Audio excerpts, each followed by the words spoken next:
마르다, 마리아, 나사로의 집안에서 일어난 사건입니다. 본문에서 예수님은 유월절을 앞두고 계셨습니다. 유월절은 또한 애굽에서 종살이 하던 이스라엘이 어린 양의 피로 구원받았고 애굽 출애굽했던 사건을 기억하는 날입니다.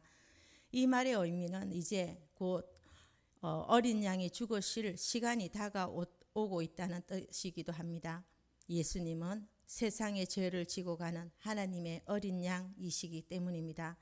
그리고 예수님은 이렇게 베단이라는 마을로 오셨습니다. 이곳에는 예수님이 정말 사랑했던 한 가정이 있는 곳입니다. 바로 마르다, 마리아, 그리고 나사로의 집입니다. 그런데 이 집에 지금 큰 잔치가 열리고 있습니다. 얼마 전까지만 해도 이 집에는 죽음의 냄새로 가득한 집이었습니다. 나사로가 죽었고 무덤에 들어간 지 나흘이 지나 이미 썩는 냄새가 난다고 했던 그 집이 바로 이 집입니다. 그런데 지금은 이 집에 잔치가 열리고 있습니다. 예수님이 죽은 자를 살리셨기 때문입니다. 그래서 이 잔치는 단순한 식사의 자리가 아닙니다. 생명을 되찾은 집의 감사의 잔치의 집입니다. 그런데 오늘 말씀은 이 잔치 자리에서 두 가지의 냄새를 우리에게 보여주고 있습니다.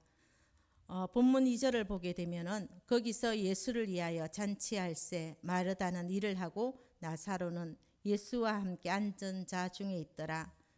이 잔치집을 떠올려 보게 되면 집 안에는 동네에 많은 사람들이 모여 있습니다. 예수님이 그곳에 계시고 또한 제자들이 있습니다. 그리고 나사로도 있습니다. 불과 얼마 전까지만 해도 나사로는 무덤 속에 있던 사람이었습니다. 사망이 그의 인생을 완전히 삼켜버린 것처럼 보였습니다.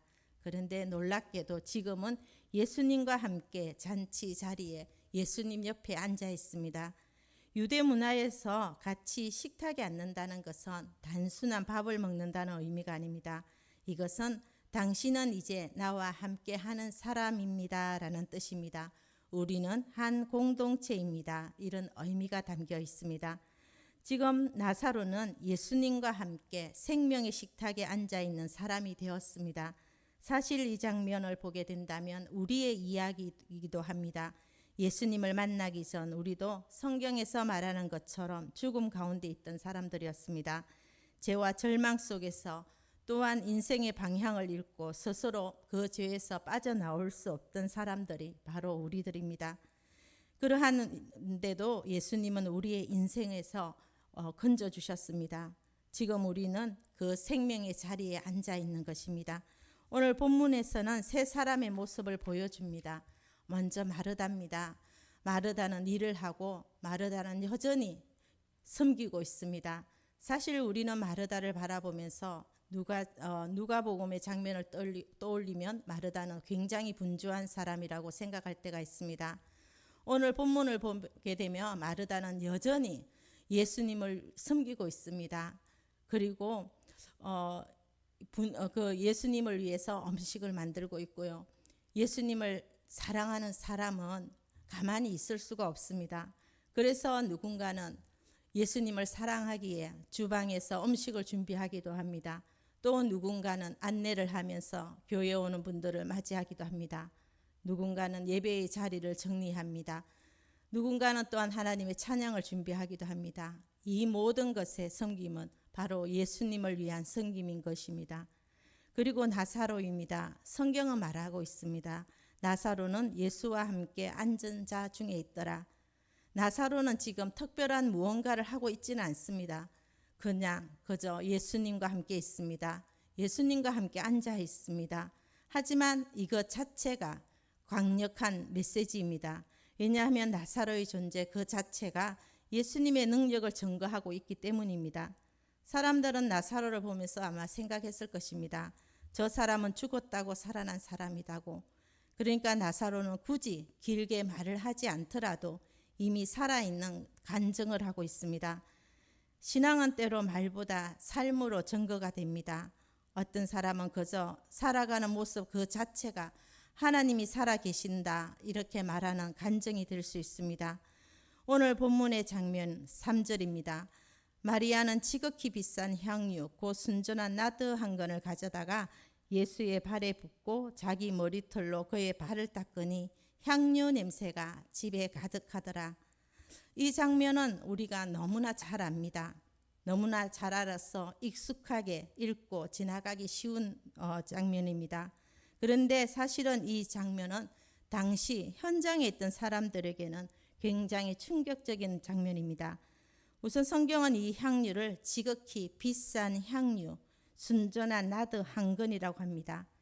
이 순전한이라는 것은 섞은 것이 아니라 순수한 원액을 뜻합니다. 싼 향수가 아니라 정말 값비싸고 최고의 향유였던 것입니다. 한 건이라고 합니다. 게다가 한 건인데 이렇게 마리아의 모든 것을 말하고 있을 때 뒤에서는 가룟 유다는 계산을 하고 있습니다. 이 향유를 어찌하여 300데나리온에 팔아 가난한 사람들에게 주지 않느냐는 것입니다. 여기서 300데나리온은 당시 노동의 그의 1년 품삯에 해당하는 금액이기도 합니다. 그러니까 이 향유는 오늘식으로 말한다면 조금 비싼 물건이 아니었던 것입니다. 그런데 이 향유가 누군가에는 참으로 오랫동안 모아둔 인생의 큰 재산이었던 것입니다. 어쩌면 결혼을 준비하며 모아둔 것일 수도 있고 혹시 모를 인생을 위해 남겨둔 안전장치였을 수도 있는 그런 마지막 카드였을 수도 있는 것입니다. 그런데 마리아는 그것을 계산하지 않고 예수님의 발에 부었습니다. 여기서 한번 우리가 멈추어서 보아야 할 것이 있습니다. 왜 하필 발일까요? 같은 사건을 전하는 복음서들은 조금씩 이 부분에서 강조점이 일단 마태복음과 마가복음에는 머리에 부었다고 기록되어 있습니다. 요한복음에서는 특별히 향유를 발에 부었다고 되어 있습니다. 이는 요한만이 무언가를 보았다는 것이고 꼭 전하고자 했던 메시지가 있었다는 것입니다. 발은 그 사람의 길, 가시는 길을 상징하고 있습니다. 그러니까 마리아는 예수님의 발에 향유를 붓는 그 행동으로 인해서 예수님이 지금 걸어가시는 길이 편안하고 아늑한 길이 아니라 자신들을 사랑하셔서 가시는 고난의 길이라는 것을 정확히는 다 알지 못해도 깊이 느끼고 있었던 것입니다. 자기의 머리털로 그의 발을 닦으니 당시 유대 문화에서 여인이 공개적인 자리에서 머리를 푼다는 것은 아주 조심스러운 일이었습니다. 더구나 자기 머리털로 누군가의 발을 닦는다는 것은 정말 파격적인 행동이기도 합니다. 왜냐하면 발은 당시에 길에 샌들을 신고 다니던 문화 속에서 몸에 가장 낮고 더러운 부분으로 여겨졌기 때문입니다. 그러니까 지금 마리아는 자기의 가장 귀한 것으로 예수님을 섬기고 있는 것입니다. 여기에서 이 장면에 뜻하는 것이 있습니다. 이것은 주님, 제가 귀한 것을 주님 앞에서는 아깝지 않습니다 하는 것입니다. 제 체면보다 주님이 더 귀하다는 것입니다. 제 미래보다 주님이 더 소중하다는 이 고백입니다. 이 장면은 단순히 감정에서 올라오는 행동이 아닙니다. 이것은 사랑이 어디까지 갈 수 있는지 보여주는 것입니다. 진짜 사랑은 늘 계산을 넘어서게 되어 있습니다. 부모가 자녀를 위해 수고할 때 하루 종일 들인 시간과 돈을 하나도 계산하며 하지 않습니다. 정말 사랑한다면 내가 이만큼 했는데보다 더 잘해주고 싶다가 먼저 나옵니다. 신앙 또한 그렇습니다. 주님을 잘 모를 때는 신앙이 계속 계산되어집니다. 예배를 꼭 매주 가야 하나? 기도를 꼭 이렇게 해야 하나? 시간, 물질을 꼭 이렇게 써야만 하는 것입니다. 그런데 주님을 사랑하게 된다면 그 질문은 조금씩 바뀌게 됩니다. 주님, 제가 더 가까이 갈 수 없을까요? 주님, 또한 제가 더 드리고 싶은데 더 드릴 것이 없을까요? 주님, 제가 더 사랑할 수 없을까요? 이게 바로 마리아의 자리였습니다. 그리고 성경은 이렇게 기록되어 있습니다. 향유 냄새가 집에 가득하더라. 이 표현은 참으로 중요한 것입니다. 성경은 사람들이 감동하더라고 말하지 않습니다. 모두가 놀라더라 이렇게 하지 않았습니다.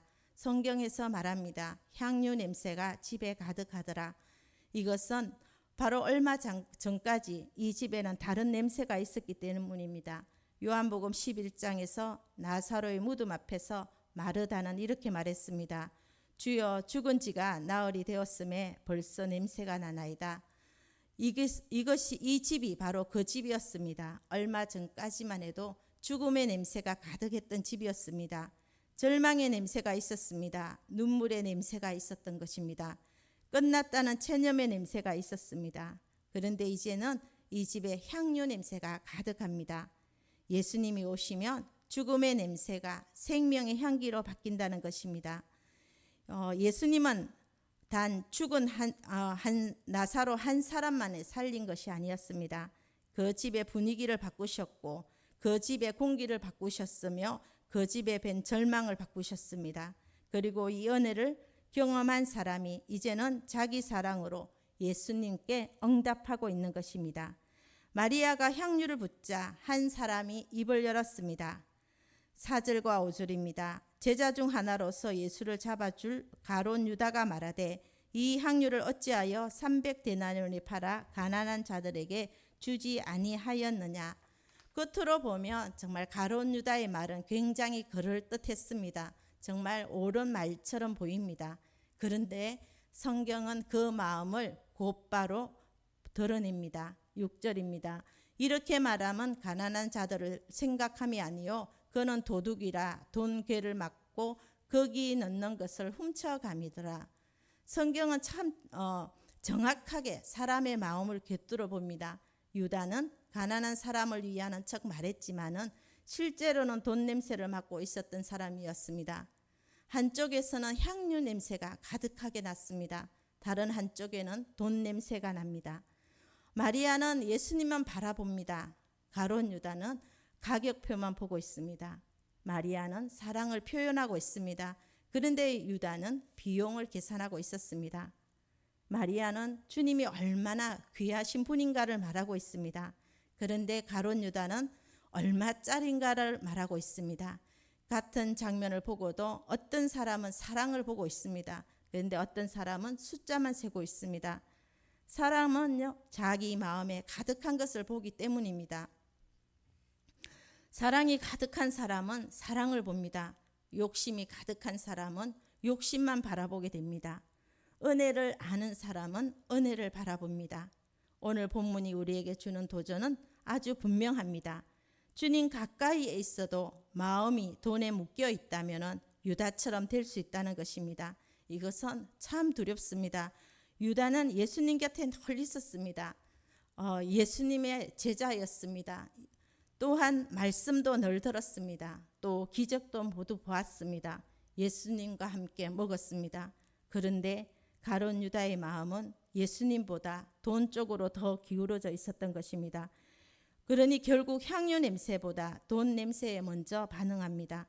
그러면 겉으로는 신앙생활을 하고 있는데 속에서는 점점 돈 냄새, 인정, 또 체면 냄새가 나는 것입니다. 그런데 예수님은 그 자리에서 분명하게 말씀해 주셨습니다.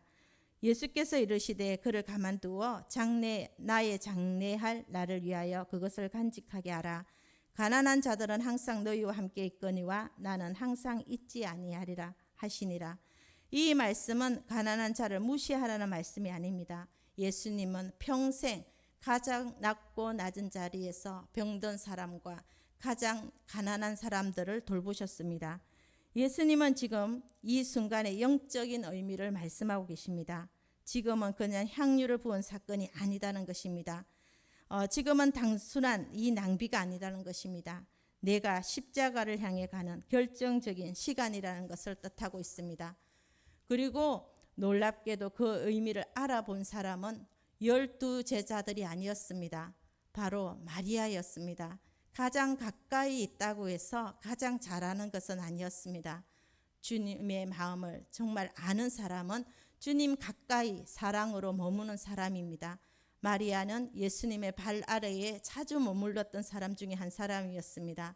말씀을 들을 때도 그랬고 슬픔 속에 있을 때도 그랬습니다. 오늘도 그렇습니다. 그래서 다른 사람들은 못 본 것을 마리아는 본 것입니다. 예수님의 그 길을 본 것이었습니다. 예수님의 마음을 본 것이었습니다. 예수님의 떠나심을 어렴풋이 느낀 것이었습니다. 사랑하면 보입니다.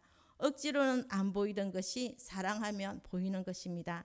부모가 자녀의 작은 표정만 보아도 지금 마음이 어떠한지 알아차리듯이 오래 함께한 부부가 말 한마디 안 해도 서로의 상태를 너무나 잘 알듯이 주님과 가까이 지내는 사람은 주님의 마음을 조금씩 알아가게 되는 것입니다. 오늘 마지막 9절에서 11절을 보게 되면은 유대인의 큰 무리가 예수님과 나사로를 보려고 몰려옵니다. 그러자 제사장들은 예수님뿐만 아니라 나사로까지 죽이려고 모의하고 있습니다. 죽이려고 하는 이유가 있습니다. 나사로 때문에 많은 유대인들이 가서 예수를 믿더라. 이 장면도 참 묘합니다. 예수님이 살리신 생명이 사람들에게 믿음의 이유가 되자 세상은 그 생명마저도 없애려고 하고 있습니다. 세상은 때로 은혜의 증거를 굉장히 불편해합니다. 정말 변화된 사람, 은혜 받은 사람을 보면 사람들이 도전을 받기 때문입니다. 오늘 본문이 바로 그것을 보여줍니다. 교회 안에서도 분명한 냄새가 납니다. 어떤 분에게 가까이 가면 참 은혜의 향기가 납니다. 말 한마디라도 따뜻한 사람은 사람을 살립니다. 섬김에 억지가 없는 사람은 드러나지 않아도 충성하게 되어 있습니다. 이러한 분 곁에 있다면 이상하게 우리의 마음이 편해집니다. 이것이 바로 향유 냄새라고 할 수 있습니다. 이것이 바로 예수님의 냄새라고 할 수 있습니다. 그런 계산이 늘 마음에 쌓이면 이러한 예수님이 아닌 다른 돈 냄새가 우리 안에 쌓이게 된다면 그것은 예수님의 향기가 사라지게 됩니다. 가정도 교회도 마찬가지입니다. 주님을 사랑해서 드리는 헌신이 아니라 계속 비교하고 따지고 손해를 세기 시작한다면 공동체 안에 예수님의 향기는 금방 사라지게 될 것입니다. 우리는 세상 속에 살아가지만 세상의 냄새만 풍기는 사람으로 살아서는 되지 않을 것입니다. 오늘 하루도 우리는 주님을 믿는 사람으로서 믿음의 주에 온전케 하시는 예수님을 바라볼 때 예수님을 닮은 향기로 우리 오늘 하루의 삶도 살아가야 할 것입니다. 오늘도 이 말씀을 기억하면서 우리가 기도하며 나가겠습니다.